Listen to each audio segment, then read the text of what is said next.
Ja. Det ska man sin på höjdas.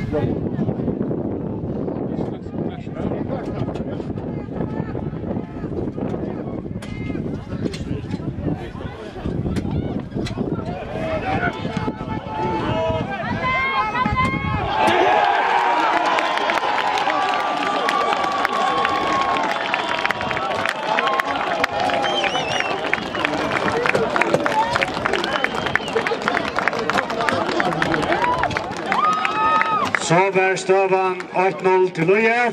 Målskårer var Clayton Suarez.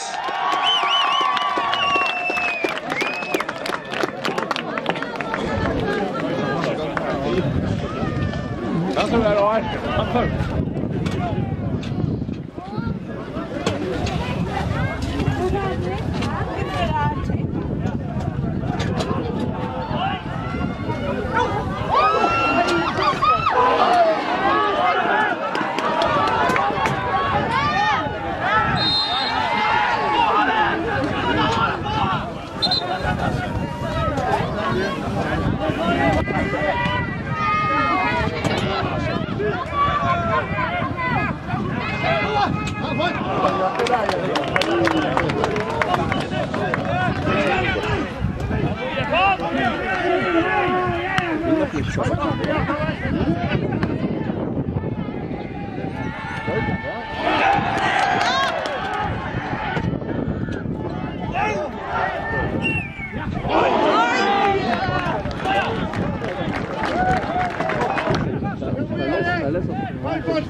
Okej, det tar vi.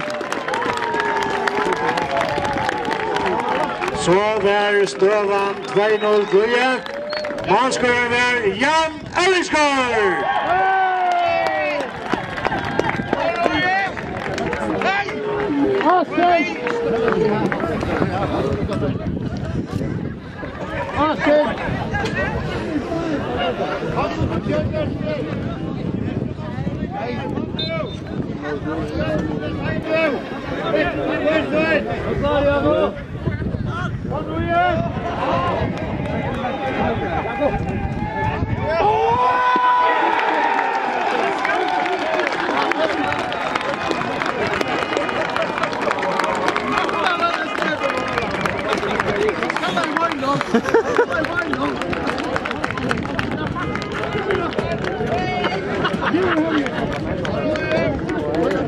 Så var støvan 3-0 til Løye. Målskårer var Jakob Johansen.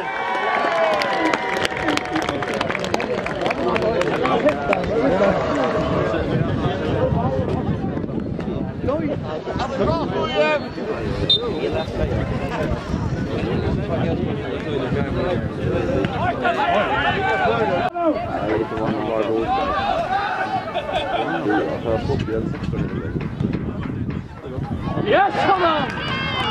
Come on!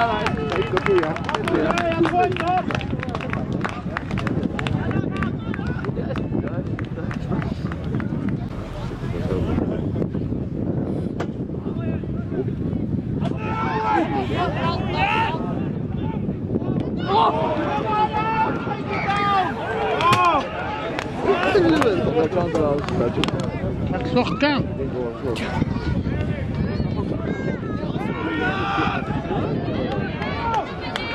Ja da. Yes.